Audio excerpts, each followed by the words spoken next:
Λοιπόν, διαβάζω εδώ ένα ενδιαφέρον εγχειρίδιο για τον επιτυχημένο υποψήφιο. Και λέει μέσα λοιπόν ότι πρέπει να πεις όσα περισσότερα ψέματα μπορείς για τους αντιπάλους σου, να μεγαλοποιήσεις όλα όσα έχεις κάνει και να μηδενίσεις όσα πέτυχαν οι άλλοι.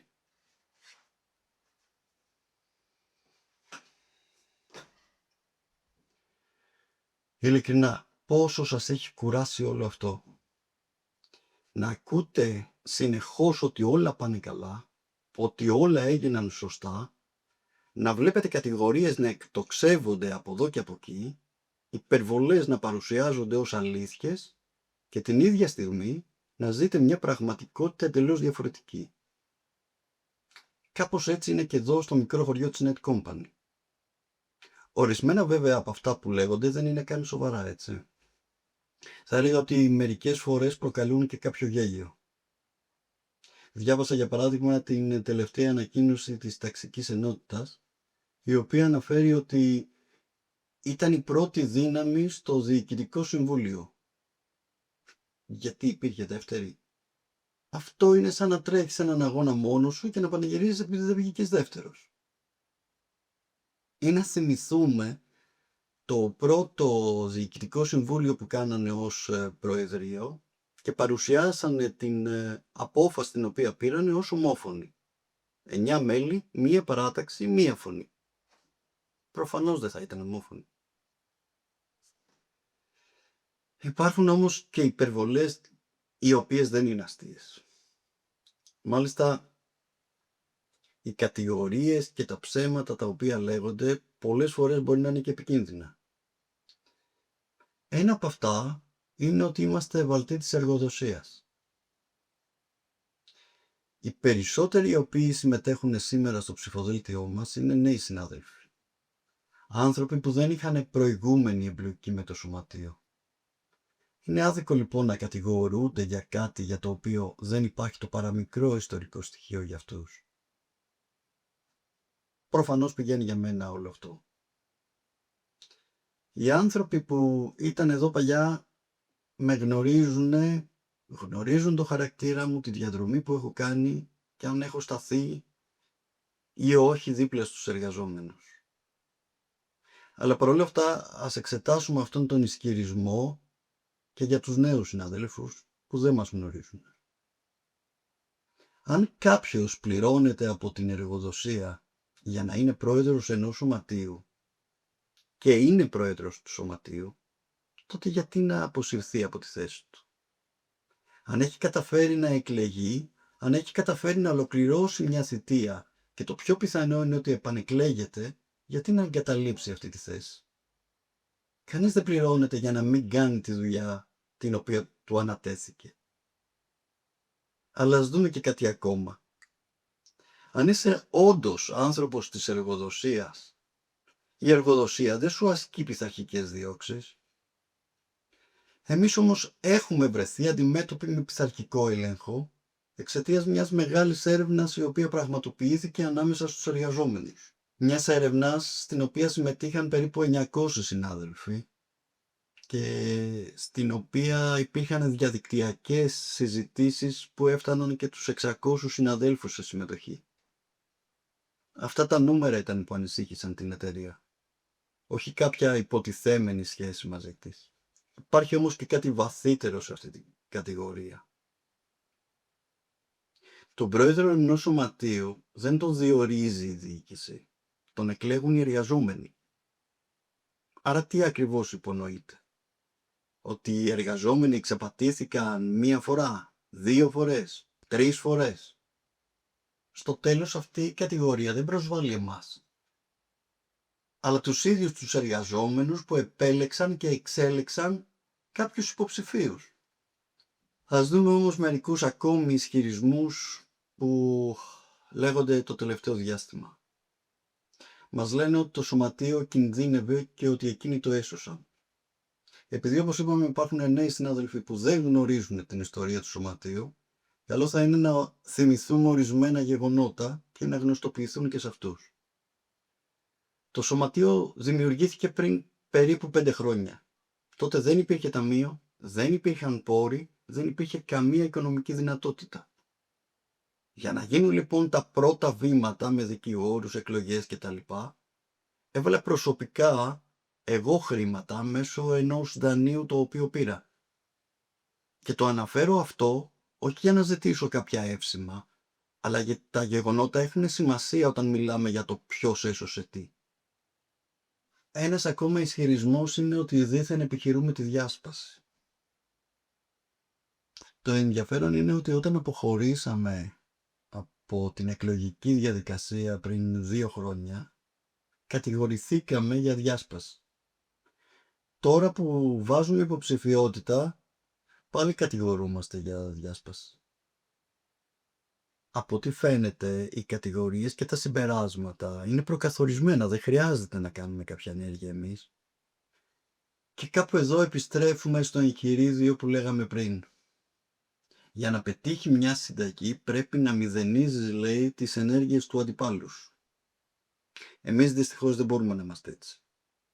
Για παράδειγμα, η σημερινή διοίκηση του σωματείου κατάφερε να εξασφαλίσει την παρουσία ιατρικού προσωπικού σχεδόν σε όλα τα κτίρια. Είναι κάτι θετικό, βεβαίως και είναι. Πρέπει να το αναγνωρίσουμε, επιβάλλεται να το αναγνωρίσουμε. Δεν μας κάνει κακό να κρύβουμε όσα πέτυχαν οι άλλοι όταν πρόκειται για το καλό των εργαζομένων.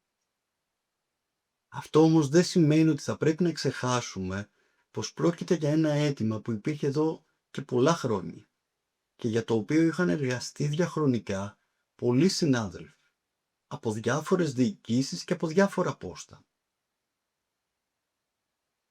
Άλλο η αναγνώριση και άλλο η οικειοποίηση.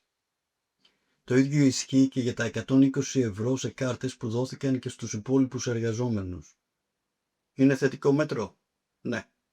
Αξίζει ένα μπράβο? Φυσικά και αξίζει. Αλλά ας μην παρουσιάζεται ως αποτέλεσμα κινητοποιήσεων που λύγησαν την εταιρεία, γιατί αυτό είναι ψέμα.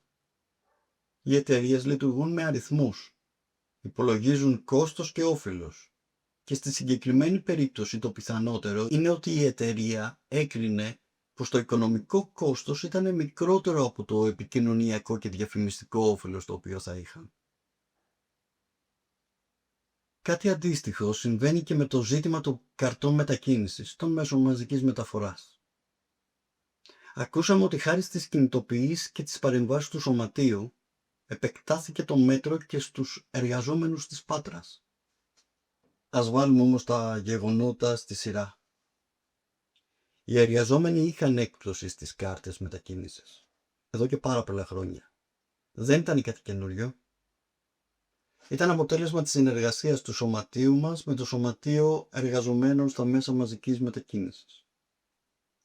Κατά τη δική μας θητεία πριν 4 χρόνια, όχι μόνο διατηρήσαμε αυτή τη συμφωνία, την επικοινωνήσαμε λίγο καλύτερα στους συναδέλφους και πετύχαμε ακόμα μεγαλύτερη έκπτωση. Παράλληλα απευθυνθήκαμε στην εταιρεία, και μάλιστα δημόσια έχει σημασία αυτό, ζητώντας να συμβάλλει έτσι ώστε το τελικό κόστος για τους εργαζόμενους να μειωθεί σημαντικά. Η εταιρεία τότε δεν ήθελε να συνεργαστεί με το σωματείο πάνω σε αυτό το ζήτημα. Δεν ήθελε όμως και να εκτεθεί δημόσια και μάλιστα σε μια περίοδο, ήταν μετά την πανδημία, που ζητούσε από τους εργαζόμενους να επιστρέψουν στα γραφεία. Έτσι επέλεξε να αναλάβει σχεδόν ολόκληρο το κόστος, αυτό δηλαδή που ισχύει και σήμερα. Τότε δεν βγήκαμε να πανηγυρίσουμε γι' αυτό. Ούτε θεωρούσαμε ότι ήταν κάτι το οποίο το πετύχαμε εμείς. Μπορεί να επηρεάσαμε, αλλά μέχρι εκεί. Αυτό το μέτρο εφαρμόστηκε σε όλους τους εργαζόμενους εκτός από εκείνους της Πάτρας, που βρίσκονταν σε κτίριο εκτός πόλης και για τους οποίους το συνολικό κόστος ήταν αρκετά διαφορετικό. Σήμερα όμως οι συνθήκες αυτές έχουν αλλάξει ή μάλλον αλλάζουν.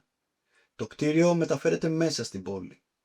Οι περισσότεροι εργαζόμενοι θα πηγαίνουν με τα πόδια στην κυριολεξία και λιγότεροι θα είναι αυτοί που θα κυκλοφορούν με τα μέσα μαζικής μεταφοράς. Το κόστος για την εταιρεία μειώνεται σημαντικά και έτσι μπορεί να αναλάβει κάτι το οποίο θα αποδώσει κατά κάποιο τρόπο μια δικαιοσύνη προς όλους τους εργαζόμενους. Τώρα ίσως μπορούμε να βγάλουμε καλύτερα συμπεράσματα για το τι έπαιξε καθοριστικό ρόλο. Ήταν η κινητοποίηση του σωματείου ή ήταν κάποιες αντικειμενικές συνθήκες που άλλαξαν τα δεδομένα? Και μιας και μιλάμε για υπερβολές, ας δούμε άλλη μία. Στην εκλογοαπολογιστική συνέλευση ακούσαμε ότι υπήρξε η μεγαλύτερη φυσική παρουσία στην ιστορία του σωματείου. Στην ιδρυτική του σωματείου υπήρχαν εκατοντάδες εργαζόμενοι. Περισσότεροι από 120 συνάδελφοι υπέγραψαν μόνο το ιδρυτικό κείμενο. Στη Θεσσαλονίκη υπήρχαν συνελεύσεις που ο χώρος του εστιατορίου, που χρησιμοποιούν για εστιατόριο οι συνάδελφοι, επειδή ήταν γεμάτος, είχε και όρθιους. Στην Πάτρα θυμάμαι χαρακτηριστικά συνέλευση στην οποία είχαμε παρευρεθεί με το Προεδρείο, στην οποία είχε γεμίσει όλο το κουζινάκι που βρίσκεται στο ισόγειο του κτηρίου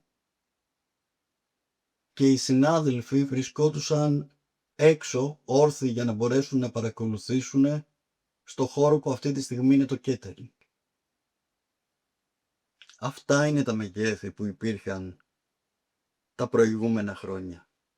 Και δεν το αναφέρω για να υποτιμήσω τη συμμετοχή οποιασδήποτε σημερινής συνέλευσης. Το αναφέρω γιατί η ιστορία ενός σωματείου δεν ξεκινάει από τη μέρα που αναλαμβάνει κάποια διοίκηση. Υπήρχε πριν από αυτήν και θα συνεχίσει να υπάρχει και μετά από αυτήν. Τέλος, για να κλείσω, ακούσαμε ότι πραγματοποιήθηκε η μαζικότερη απεργία και κινητοποίηση στην ιστορία του σωματείου και αναφέρονται στην απεργία για το έγκλημα των τεμπών. Πράγματι ήταν μεγαλειώδης, αλλά ήταν μια ειδική συνθήκη που ξεφεύγει από τα στενά πλαίσια ενός σωματείου και γίνεται αστείο όταν το χρησιμοποιούμε για να μεγαλοποιήσουμε την ενέργειά μας ως ΔΣ. Θα ήταν σαν να λέμε ότι όταν εμείς είχαμε το Προεδρείο, την Πρωτομαγιά έκλεινε η εταιρεία. Στέλναμε ένα κάλεσμα στον κόσμο και δεν πατούσε άνθρωπος στα γραφεία. Δεν θα ήταν γελίο? Είχαμε αποφασίσει, συνάδελφοι, ως Ορόρα, να μην συμμετέχουμε σε αυτές τις εκλογές. Η σκέψη μας ήταν να συνεχίσουμε την προσπάθειά μας εκτός Διοικητικού Συμβουλίου, με παρεμβάσεις, προτάσεις και δράσεις δίπλα στους εργαζόμενους, χωρίς να εμπλακούμε ξανά σε μια διαδικασία που τα τελευταία χρόνια έχει χάσει μεγάλο μέρος του ουσιαστικού περιεχομένου τους. Όμως η πραγματικότητα πολλές φορές σε βγάζει εκτός σχεδίων. Από τη μια βλέπαμε την πορεία που έχει πάρει το σωματείο και από την άλλη βλέπαμε να μπαίνουν συνεχώς νέοι περιορισμοί, νέοι φραγμοί, νέες πρακτικές που αντί να ανοίγουν τη συμμετοχή των εργαζομένων, την στένευαν. Η ανακοίνωση της εφορευτικής πριν λίγες μέρες που έβαζε νέους περιορισμούς αφήνοντας μόνο μία μέρα στους υποψήφιους να καταθέσουν υποψηφιότητα ήταν αυτό που έβαλε το φυτίλι. Κάλεσα λοιπόν όποιον συνάδελφο ή συναδέλφισσα επιθυμούσε να συμμετέχει σε μια ανεξάρτητη προσπάθεια χωρίς μηχανισμούς, χωρίς εξαρτήσεις και χωρίς προκαθορισμένες γραμμές, αλλά με μία κοινή πεποίθηση ότι το σωματείο μπορεί να λειτουργήσει διαφορετικά. Έτσι συγκροτήσαμε το ψηφοδέλτιο της Ανεξάρτητης Αγωνιστικής Πρωτοβουλίας και ζητάμε τη στήριξή σας. Και εύλογα κάποιος θα ρωτήσει, γιατί να σας στηρίξουμε? Συνάδελφοι, τα προβλήματα που αντιμετωπίζουμε είναι γνωστά σχεδόν σε όλους. Θα μπορούσαμε να σας φτιάξουμε μια λίστα με τέτοιου είδους αιτήματα, ακόμα και υποσχέσεις. Αλλά δεν πιστεύουμε πως είναι αυτό που λείπει από το σωματείο. Από το σωματείο λείπει κάτι πιο θεμελιώδες. Λείπει η εμπιστοσύνη, λείπει η ασφάλεια, λείπει η διαφάνεια. Η εμπιστοσύνη πως αυτό που θα πει στο σωματείο θα παραμείνει στο σωματείο. Δεν θα εργαλειοποιηθεί. δεν θα μετατραπεί σε σύνθημα ή σε υλικό για κάποια ανακοίνωση. Λείπει η ασφάλεια να μπορεί ένας εργαζόμενος να εκφράσει τη γνώμη του ελεύθερα, να διαφωνήσει, να προτείνει, να κάνει κριτική, να πει ακόμα κάποια ιδέα χωρίς να φοβάται ότι για αυτήν θα κριθεί, ότι θα στοχοποιηθεί ή θα τον κατατάξουν σε κάποιο στρατόπεδο. Και λείπει και η διαφάνεια. Η διαφάνεια στις διαδικασίες, η διαφάνεια στις αποφάσεις, η διαφάνεια στον τρόπο που λειτουργεί το σωματείο και εκπροσωπεί τους εργαζόμενους. Γιατί αυτά είναι οι πραγματικές προϋποθέσεις για να μπορεί να νιώσει ένας συνάδελφος ότι το σωματείο είναι δικό του. Πολλές φορές ακούμε ότι οι εργαζόμενοι έχουν στραφεί στις ατομικές λύσεις, ότι δεν συμμετέχουν, ότι δεν ενδιαφέρονται, ότι δεν πιστεύουν λίγο πολύ στη συλλογική δράση.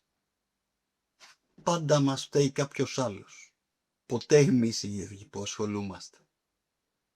Δεν πιστεύω λοιπόν ότι οι άνθρωποι εγκατέλειψαν την πίστη τους στη δύναμη ότι το συλλογικό μπορεί να τα καταφέρει.